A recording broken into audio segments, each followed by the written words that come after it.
તમામ પ્રેસ મીડિયાના મિત્રોનું સ્વાગત કરીએ છીએ અને આપ સૌ જાણો છો એમ ગુજરાતમાં પંચાયતથી પાર્લામેન્ટ સુધી ભારતીય જનતા પાર્ટીનું શાસન છે। આ ડબલ એન્જિન સરકારમાં ભ્રષ્ટાચાર જાણે શિષ્ટાચાર થઈ ગયો હોય, ખુલ્લેઆમ પ્રજાના ટેક્સના પરસેવાના પૈસાની લૂંટ ચલાવવામાં આવી રહી છે અને આ ભ્રષ્ટાચાર કરવાવાળા લૂંટવાવાળા કોઈ બીજા નહીં પણ સરકારમાં બેઠેલા નેતાઓ, એમના મળતિયાઓ અને એમના પરિવારના લોકો છે। અત્યાર સુધી તો વિપક્ષ તરીકે અમે આરોપ મૂકતા હતા, ફરિયાદ કરતા હતા કે ચારે તરફ ભ્રષ્ટાચાર ચાલે છે, પણ છેલ્લા થોડા દિવસોમાં જે મીડિયામાંથી માહિતી મળે છે એ મુજબ ભરૂચના ભાજપના સાંસદે મીડિયા સમક્ષ કીધું કે આ ભ્રષ્ટાચાર જે થાય છે એ ગામના તલાટીથી લઈને સરકારના મંત્રી સુધી જો મિલીભગત ના હોય, આશીર્વાદ ના હોય તો શક્ય નથી। આ બધાની મિલીભગતથી ભ્રષ્ટાચાર થાય। અમરેલીના ભાજપના નેતા દિલીપભાઈ સંઘાણી એમ કે આ પોલીસ અને નેતાઓ હપ્તા ઉઘરાવે છે। પોલીસ દ્વારા એમ કહેવામાં આવે કે આ હપ્તાઓ તો છે કમલમ સુધી પહોંચે છે। ભાજપના જ એક પાટણના નેતા કેસી પટેલ દ્વારા જાહેર ફંક્શનમાં કહેવામાં આવ્યું કે પોલીસ લોકો પાસેથી પૈસા પડાવે છે, ભ્રષ્ટાચાર કરે છે। એટલે ભાજપના નેતાઓ જ આજે જાહેરમાં બોલી રહ્યા છે, પોલીસ અધિકારીઓ જાહેરમાં કહી રહ્યા છે કે આ હપ્તાઓ ક્યાંક ને ક્યાંક કમલમ સુધી ભાજપના નેતાઓ સુધી પહોંચે છે। થોડા દિવસ પહેલા જ મનરેગાનું જે કૌભાંડ આખા ગુજરાતમાં ચાલી રહ્યું છે અને એ પૈકી પંચમહાલ જિલ્લાના જાંબુઘોડા તાલુકામાં જે રીતે 100 કરોડ કરતા વધારેનો ભ્રષ્ટાચાર થયો છે ને એની તપાસ કરાવવાની માગણી કરી હતી, એની વધારે વિગતો, હકીકતો મેળવી તો જે પુરાવા મળ્યા છે એ જોતા એટલું ચોક્કસ મારે સરકારને કહેવું છે કે આખા ગુજરાત કે દેશમાં સૌથી ઝડપી રીતે ઓછા મજૂરો સાથે જો તમારે કૂવા બનાવવા હોય, ચેકડેમ બનાવવા હોય, આરસીસી રોડ બનાવવા હોય, માટી મેટલ રોડ બનાવવા હોય કે બીજા વિકાસના કામ કરવા હોય તો જે ટેકનોલોજીને ગોઠવણ, જે આયોજન જાંબુઘોડામાં થયું છે એનો અભ્યાસ કરવા માટે એમણે અહીંયાથી એક સ્પેશિયલ ટીમ મોકલવી જોઈએ। કારણ કે જે રીતે જાંબુઘોડા તાલુકાની વાત કરીએ તો ફક્ત 26 ગ્રામ પંચાયતોનો આ તાલુકો, આખા તાલુકાની કુલ વસ્તી 42,000, એટલે એમ કહીએ કે આખા ગુજરાતમાં વસ્તીના પ્રમાણમાં નાનામાં નાનો તાલુકો છે। છેલ્લા 4 જ વર્ષમાં મનરેગામાં 300 કરોડ રૂપિયાના કામો થયા। આ તો ખાલી મનરેગાના કામો છે। નાણાં પણ, તાલુકા આયોજન, જિલ્લા આયોજન, MLA grant, MP grant, tribal સબ પ્લાનની ગ્રાન્ટ અને બીજી ફોરેસ્ટની ગ્રાન્ટો, આ બધાનો સરવાળો જોઈએ તો 500 કરોડ કરતા વધારે કામ આ તાલુકામાં 4 વર્ષ થયા। અને મનરેગામાં જે કામ 300 કરોડના થયા એમાં કાયદાની જોગવાઈ મુજબ 60% લેબર કમ્પોનન્ટ હોય અને 40% મટીરિયલ કમ્પોનન્ટ હોય, પણ અહીંયા તો કાયદા જેવું કંઈ છે નહીં। આ મજૂરોને સ્થાનિક રોજગાર આપવાની યોજના ભાજપના લોકોને ફાયદો કરાવવાની યોજના અહીંયા સાબિત થઈ અને અહીંયા આ તાલુકામાં જે 4 વર્ષનો ખર્ચ મટીરિયલમાં 200 કરોડ રૂપિયા ખર્ચ થયો અને એના હિસાબ જોઈએ તો 60-40 ના રેશિયોને બદલે ફક્ત 22% રકમ લેબરને ચૂકવવામાં આવી અને 78% રકમ મટીરિયલ સપ્લાય કરવા વાળી એજન્સીને આપવામાં આવી। અને આ મટીરિયલ સપ્લાય કરવા વાળી એજન્સીઓ કોણ? તો એક એજન્સી કે જે જિલ્લા ભારતીય જનતા પાર્ટીના પ્રમુખ દ્વારા ચલાવવામાં આવે છે, બીજી એજન્સી કે જે જિલ્લા પંચાયતના પૂર્વ પ્રમુખ અને જિલ્લા ભાજપના પ્રમુખ જે છે એમના પત્નીના નામે છે, ત્રીજી એજન્સી જિલ્લા ભાજપ પ્રમુખના પરિવારના ભત્રીજાના નામે છે, ચોથી એજન્સી જિલ્લા ભાજપ પ્રમુખના કહેવાતા ડ્રાઈવરના નામે છે। અને આ ચારેય એજન્સીઓએ ખાલી એક તાલુકામાં જેની વસ્તી 42,000 છે એમાં 4 વર્ષની અંદર 200 કરોડ રૂપિયાનું મટીરિયલ સપ્લાય કર્યું અને જે કામો થયા એના પુરાવા છે। મારે ખાલી 2-3 ગામના દાખલા આપવા છે. મારી પાસે જાંબુઘોડા તાલુકાના જાંબુઘોડા ગ્રામ પંચાયત, ખાંડીવાવ ગ્રામ પંચાયત, માસબાર ગ્રામ પંચાયત, ખાખરિયા ગ્રામ પંચાયત, કારા ગ્રામ પંચાયત, ઉચેત ગ્રામ પંચાયત, એટલાના અહીંયા પુરાવા ડોક્યુમેન્ટ્સ છે. અને બાકીના ગામોના પણ આપણે તપાસ કરાવી શકાય. જે પરિસ્થિતિ છે કે મનરેગા કાયદામાં 60% લેબર હોય અને 40% મટીરિયલ હોય, પણ અહીંયા કેવું છે, અહીંયા મારી પાસે જાંબુઘોડા તાલુકાનું એક પહેલું કામ છે કેટલ શેડનું. એની એસ્ટિમેટની ટોટલ કિંમત છે, જે પૈસા ખર્ચ થાય, 1,04,000 રૂપિયા. એમાં જે લેબર ખાતે ખર્ચ થયો છે ફક્ત 256 રૂપિયા.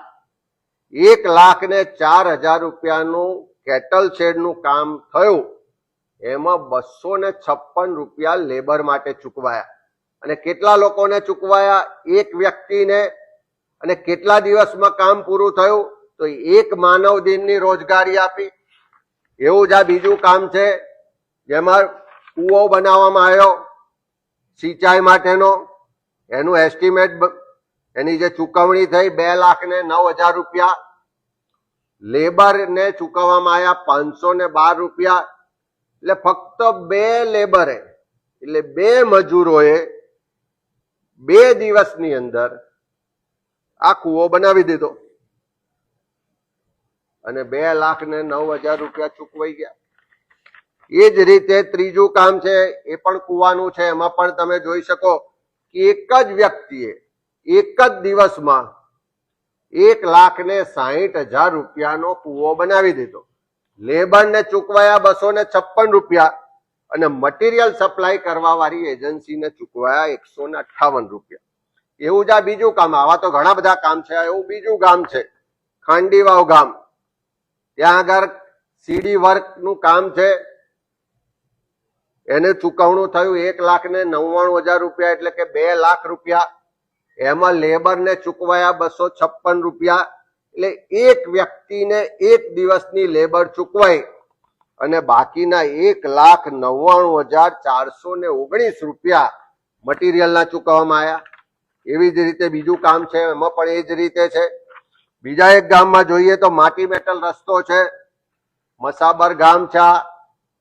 માટી મેટલ રસ્તાનું એસ્ટિમેટ, એનું ચૂકવણું જે થયું એ 3,80,000 રૂપિયાનું ચૂકવણું થયું. આ 3,80,000 રૂપિયાનો જે માટી મેટલ રસ્તો બન્યો, એમાં લેબરને ચૂકવવામાં આવ્યા ફક્ત 256 રૂપિયા. એક વ્યક્તિએ, એટલે એક મજૂરે એક દિવસમાં આ 3,80,000 રૂપિયાનો માટી મેટલ રસ્તો બનાવ્યો.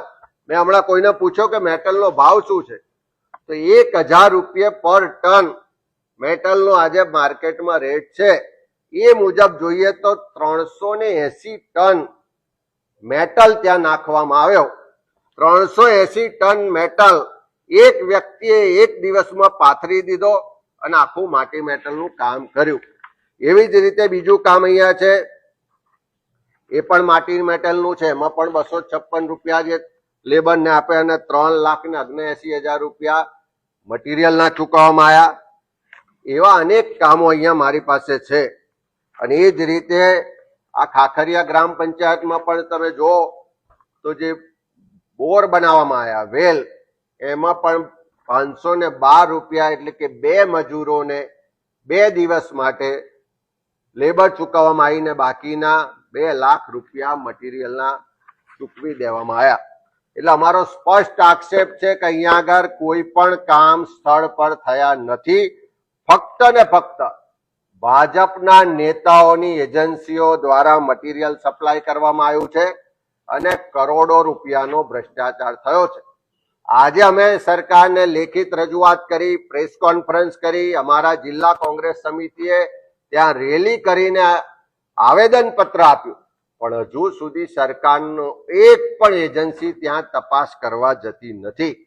આખા ગુજરાતમાં જે રીતે માહિતીઓ બહાર આવી રહી છે એ જોતા જો મનરેગાની તપાસ થશે તો 10,000 કરોડ કરતા વધારે મનરેગા યોજનામાં થવાનું છે. ત્યારે સરકાર પાસે માગણી છે કે છેલ્લા 10 વર્ષની મનરેગા યોજનાની તમામ કામોની તપાસ કરવામાં આવે. ખાસ કરીને પંચમહાલ જિલ્લામાં જાંબુઘોડા તાલુકો, શહેરા તાલુકો, મોરવા હડપ તાલુકો કે જ્યાં દેખીતી રીતે જે રિપોર્ટ છે જોતા લાગે કે મટીરિયલ કમ્પોનન્ટમાં વધારે ખર્ચો થયો છે એટલે સ્થળ પર કામો નથી થયા એના પુરાવા પણ છે. સાથે સાથે આ કેન્દ્ર પુરસ્કૃત યોજના છે. રાજ્ય સરકાર તપાસ માટે ખાલી સૂચનાઓ આપે છે, પણ કેન્દ્ર સરકારના પૈસા હોય તો અમે સરકાર પાસે માંગણી કરીએ છીએ, વડાપ્રધાનશ્રી પાસે માંગણી કરીએ છીએ કે સીબીઆઈની ઇન્કવાયરી થવી જોઈએ. આ ગુજરાતમાં મનરેગાનું 10,000 કરોડ કરતા વધારે મોટું કૌભાંડ છેલ્લા 10 વર્ષમાં આચરવામાં આવ્યું છે. એક વ્યવસ્થિત રેકેટ ચાલે છે જેમાં પંચાયત થી લઈને સરકાર સુધીના લોકો ઇન્વોલ્વ છે. ત્યારે આ ભ્રષ્ટાચારીઓ લૂંટ ચલાવી રહ્યા છે, એને અટકાવવા માટે સીબીઆઈની ઇન્કવાયરી કરવામાં આવે અને ખાસ કરીને આ જાંબુઘોડા તાલુકા પંચમહાલ જિલ્લાની જે હકીકતો આપી છે એની આજ દિન સુધી તપાસ માટેના કોઈ ઓર્ડર પણ નથી થયા. એના માટે એસઆઈટી પણ બનાવવામાં નથી આવી.